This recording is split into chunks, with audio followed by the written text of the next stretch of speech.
I'm not a politician, and I don't get into partisan politics.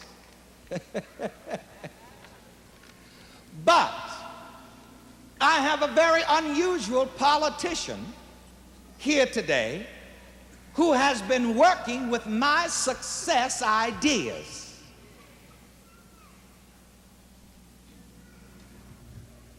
And she won an election to the Georgia State House of Representatives using my success ideas, using the techniques of the science of living, which I call our philosophy. And correct me if this is not correct. She's the first black woman, the second black woman. This is correct. She's giving me signals. She's the second black woman ever to be elected to the Georgia State House of Representatives. I'm speaking of the Honorable Mrs. Betty J. Clark of Decatur, Georgia.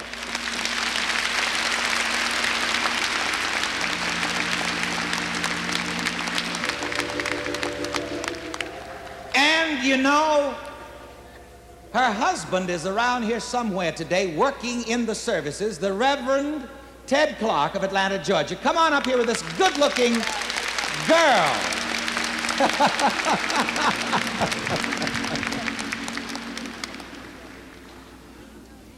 Now, you know, I'm not a politician. I have to say this because when this program is reviewed for television stations across the nation, I don't want to be accused of being a politician. But this started out with this young lady, as far as I can recall and remember. I don't know if she had any political ambitions or not. If so, she sort of kept them to herself.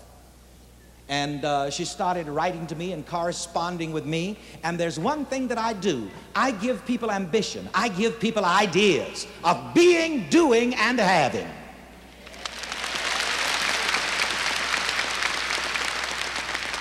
As a matter of fact, that's what I'm all about.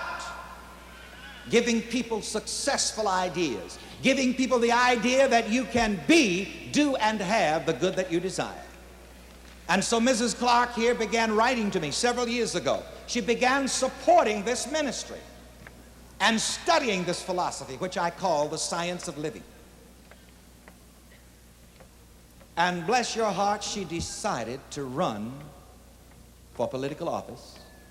She had several opponents running against her, black and white, men. It should help you women's live, people.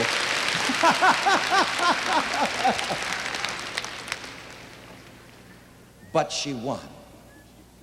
Sister Clark, in your own way, just sort of tell us about this now. Okay, Reverend Ike, I really don't know where to begin because you've been helping me for quite some time now. But it was so great when you gave me inspiration when I read in one of your magazines about being healthy, happy, prosperous, and eliminating negative thoughts away from your mind.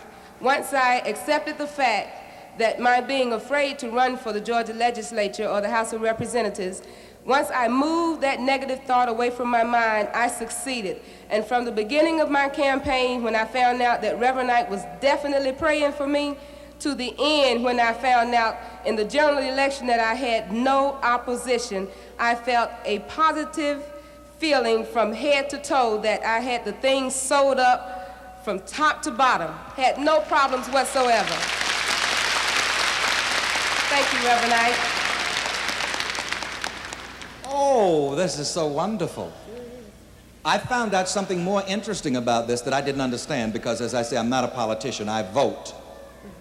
I don't even tell who I vote for, but I vote. I believe everybody should vote. If you don't vote, then you have no right to get mad about how the politicians run your county or your state or your town or your nation. I hope that's not too political. I don't think it is. I just advise people to vote. But I found out something very interesting that I really didn't realize. First of all, Mrs. Clark ran in the primary election. And in the first primary, they had to have another primary. Is that correct? A runoff election. Uh-huh. Runoff. In the first primary, there were two men, one white and one black, and there was another woman. So there were 4 people in the first primary. After the results of the first primary was in, it eliminated the black man and the black woman. So that left Betty to be running against the white man in the runoff. How about that? Now, I understand, however, that in the main election, the other party did not put up an opposition candidate, did they? No, the Republican Party did not have a candidate. So she had nobody in the general election running against her. That was eliminated in the primary and the runoff. Now, that's interesting. Reverend Ike, you had everything sold up for me from the beginning, so I think that had a great deal to do with it. The positive thinking and the fact that you were praying for me, I think that is what eliminated any opposition. You can't go up against a thing like what you're using, Reverend Ike. Nobody can go up against it. Well, what were those words that I gave you? Just can't use with the stuff I use. What is that again? You just can't lose with the stuff I use. And I would like to make clear that the stuff I use is mind stuff. It's not hocus pocus.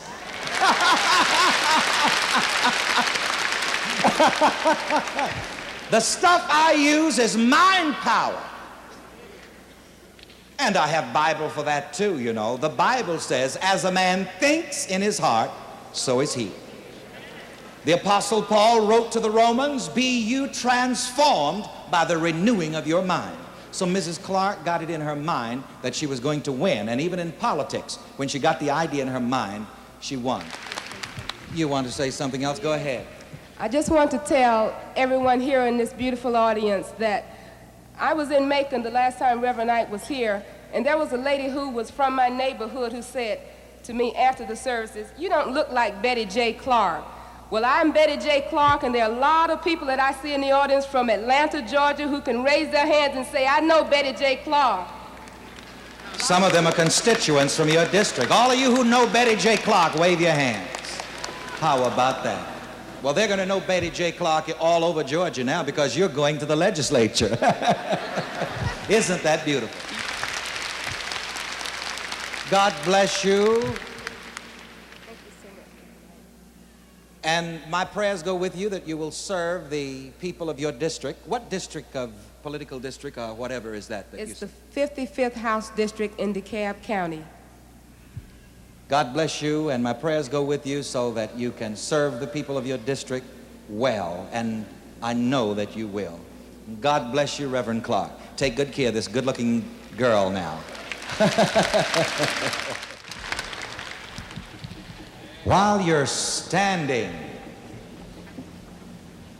I want to ask you, are you glad for the presence and the power of God in you?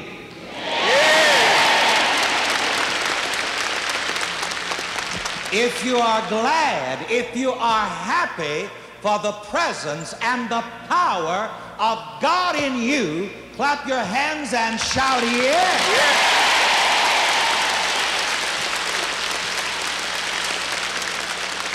Oh, and you should really shout that. You should really smile today because you're on television. Well, you know, we didn't really tell you, we didn't advertise the fact that we were going to be on television today. And those of you who get happy, please, you're going to have to sort of somewhat bridle your joy, I guess. Or control it anyway.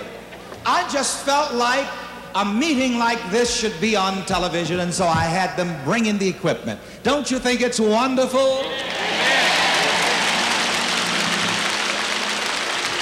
And we are here today to experience the joy of living, which is health, happiness, success, prosperity, and love. And I'm going to have each one of you now bless each other at the very beginning of this service. Some of you may be thinking, well, Reverend Ike, some of you may be thinking, why, Reverend Ike, how can I bless someone? Oh, yes, you can. I want you to know that no one has any monopoly on God's blessing. Anyone can bless and be blessed just as well as anybody else. As a matter of fact, I'm going to make that an affirmation in the first person and have you say that with me. I can bless and be blessed just as well as anyone else. Together, I can bless and be blessed just as well as anyone else. Isn't it good to know that? And that's one of the differences in this ministry. We do not teach that just a few people, a few choice ministers can bless you. We teach everyone how to bless himself. Isn't it wonderful when you know that truth? And this is what Jesus said. This is what Jesus meant when he said, "You shall know the truth, and the truth will make you free." So I'm going to have you bless each other by doing this. I don't want any one of you to be strangers today. Not one of you. I want you to put a lovely smile on your faces, first of all. Come on, give me that lovely smile. With that lovely smile on your faces, I'm going to have you shake hands in just a moment, and I'm going to have you bless each other by saying these words: "The presence of God in me blesses the presence of God in you." Let's say it together first. The presence of God in me blesses the presence of God in you. I have a theme for this service today, and the theme is this: I love to prosper, and I love to see everybody prosper. How about that? Come on, let's say that together. I love to prosper, and I love to see everybody prosper. Now that turns you on to the idea of prosperity. We're going to say it again once more. I love to prosper, and I love to see everybody prosper. Together, I love to prosper, and I love to see everybody prosper. And you see, you must have this attitude if you want to prosper. You must love the feeling of prosperity for yourself, and you must also love the feeling, the idea of prosperity for everyone else.